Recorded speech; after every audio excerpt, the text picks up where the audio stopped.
of HM Sports. It's the HM Lions Report, and I'm Jack Dolgin for this special episode within the midst of the 2013 fall playoffs. And for those of you seniors out there, those dreaded college applications, which are almost over by now, thank God. And in the meantime, we start off with 5 teams wrapping up the end of their regular season. We've got boys soccer, girls soccer, field hockey, boys XC, and the football team, who's in a big tilt against the Riverdale Falcons. That's at the end of this episode. And I've also got help this week from fellow co-anchors Alex Ginsberg and Robert Hefter. I know we say every episode is awesome, but yeah, this one's going to be great. So don't move a muscle, because that's all coming your way right about now.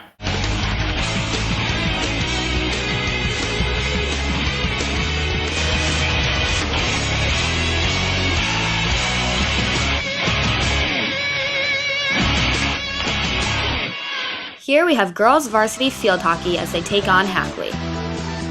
Hackley takes the lead, and here we see an attempt to try to get a goal, but Horace Mann defense won't allow it and clears the ball.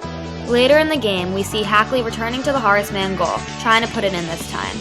The shot is luckily just missed and hits the post, and it's not a goal. Defender Sophia Arbus will block this shot, but another shot is taken right in front of the goal, with a great save from Caroline Levy.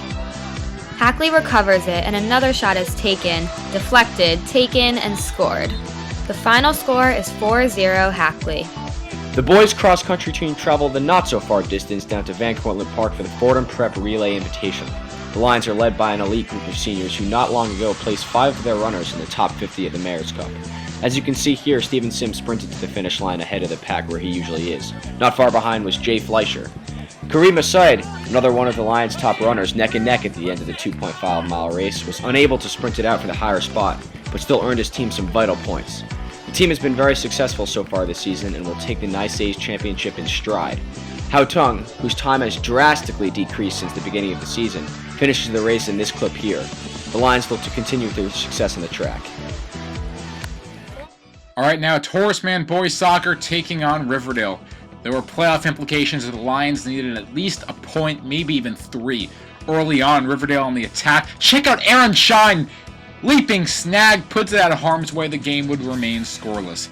We're still just 7 minutes into the game. It's Noah Skolnick on the attack for the Lions. Check it out. He's got a man on him. He gets by, looks to the middle, crosses it, and finds Michael Byfield with the goal. Easy tap-in. We apologize for the camera work, but no apologies for that execution. Well done. So Horace Mann led 1-0. Back comes Riverdale, though. It is still in the first half, and it's Riverdale with the leaping shot over Aaron Shine, ties it up at 1 apiece. Now we head to double overtime. The Lions still in a deadlock with the Falcons. This is Robert Hefter trying to find something. Michael Sear looking for a second Horace Mann goal. Neither found success. The Lions would eventually tie the Falcons, final score being 1-1. Still, the Lions made the playoffs and beat Friends Seminary in the first round, but this afternoon they took on and lost to Poly in the quarters. Now we have girls varsity soccer taking on Trinity for the second time this season, hoping to come up with another win. The score is tied 0-0 as this Trinity player hammers the ball, luckily a little too high. Now we're on Trinity's half, and Allie Davis manages to take a huge shot. Let's see that again.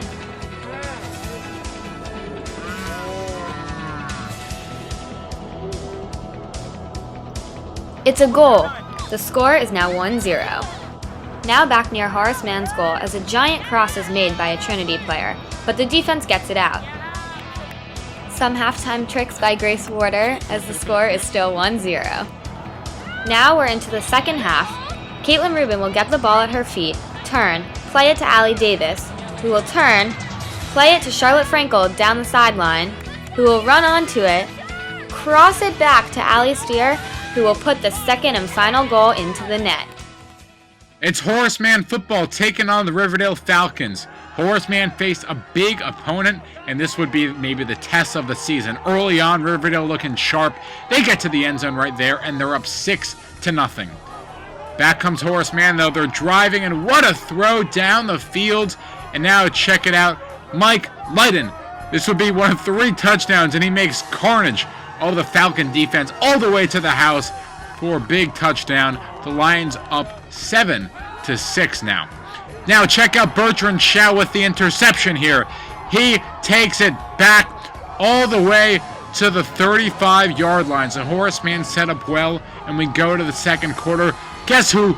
Mike Leiden takes it for a touchdown.